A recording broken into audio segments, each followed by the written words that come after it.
My name is Dr. Alan Cuiffo. I'm an interventional cardiologist, or have been an interventional cardiologist for 35 years. For the past decade or so, I've done more general cardiology and very focused on pacing and cardiac device management. I had Hodgkin's disease back in the 90s and went through chemo and radiation for 8 months. Got a lot of radiation. It's called mantle radiation, a lot of radiation to the chest. About 10 years later, for the first time ever, I listened to my heart because I was timing my Apple Watch, and I heard this booming murmur that could be nothing but aortic valve stenosis, which I had no idea I had. But I began to notice I couldn't push myself on an incline. The thing that put me over the edge is I had a 10K race with my son, and he beat me hands down. Now he's 18 and is 6'7", so I guess that was not a surprise, but I was disappointed with my performance when I really tried to push. More than anything else, I really wanted to push myself, and I also wanted to feel confident when I signed up for a trip to go hike, the Tetons or in Yosemite, that you're not out there with your team and suddenly you've got to slow down and you're beginning a little concerned that this isn't just natural fatigue, this is something to do with your heart. I wanted to get that off the table. What do you do with the guy who gets a TAVR and he's 60 and now he's 75 and has aortic stenosis, and what do you do to ameliorate that when you don't want to go to surgery?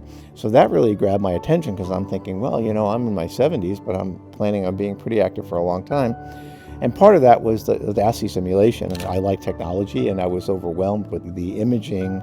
So when it came down to discussing SAVR versus TAVR with my surgical colleagues, with the structural heart colleagues, DASI came in early on that, we can predict X, Y, Z. And with DASI and the way it was explained by the structural heart team, I felt confident that they knew with any reasonable doubt what the likelihood of an outcome would be with TAVR. So it helped me just knowing as much as I know. And I think it also helped the surgeons and the cardiologists, because I have to say, up until the week of the procedure, there was a fair amount of controversy about risk-benefit. And I think DASI was a big piece of that decision being shifted more toward TAVR than surgical valve replacement. You might ask, what's the impact of all this fancy technology from a patient's perspective?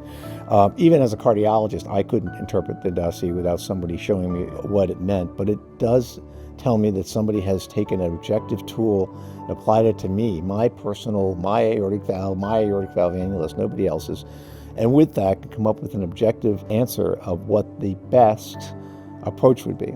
Anytime you can lower the risk of a procedure and predict the outcome, it's incumbent upon you to use that. And I think as the patient, knowing that's being done, and that's why this operator said this is the best thing for you, is very reassuring. Couldn't be more confident with all that information pooled together.